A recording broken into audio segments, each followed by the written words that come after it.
Africa Content TV.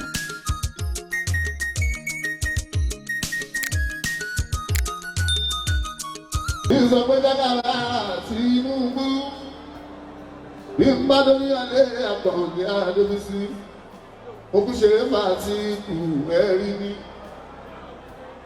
Kọ́ríkọ́rí ní mi ò bàbá yìí sátú. Ṣé bí n bá ti gbowó Adébísí ò ní rè mẹ́ni.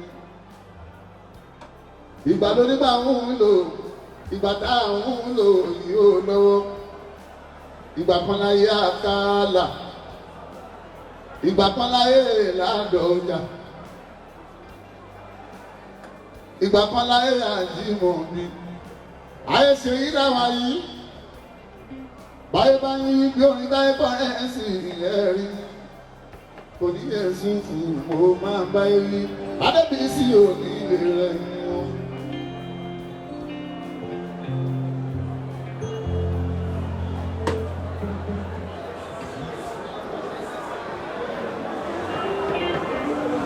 Ẹ tún lè lọ sórí fẹ́ẹ́bà kẹ́ ẹ tún máa wí.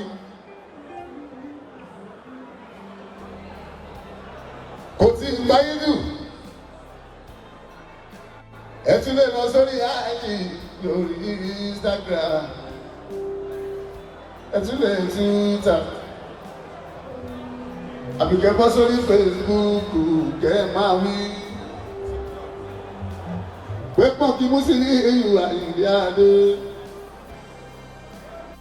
Gbogbo rẹ́kọ̀dù tí mo máa ń ṣe ẹ bá ti gbọ́ Musiliu ẹlọ́mú wá ẹni lẹ́ni Àyìndé Musiliu o.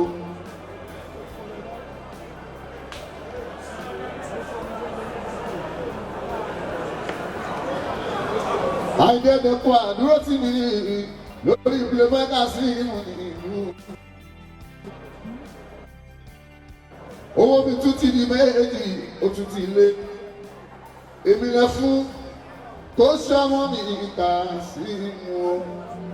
Kó mọ́ kó wá níjà Monday Playboy. Tóró ti jẹ dẹ́bùtì.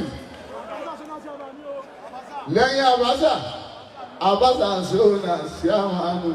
Pé bẹ́bà sí ọmọ mi ló tún kàn. Ọlá Musiliu yà.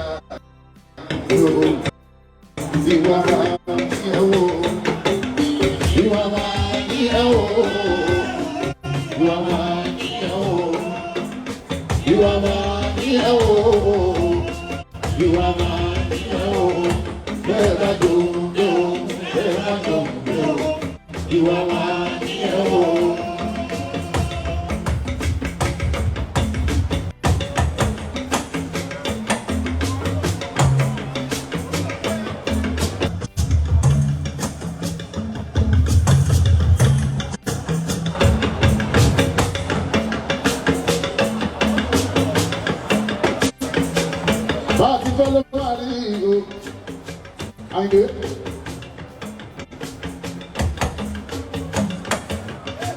Àyìndé náà lè o tó kún fún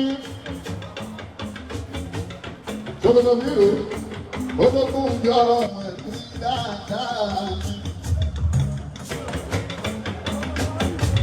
ó kókun ẹ̀dẹ́ Ìbàdàn ó fi dẹ́sùn ó fi dé ìwé gbà o.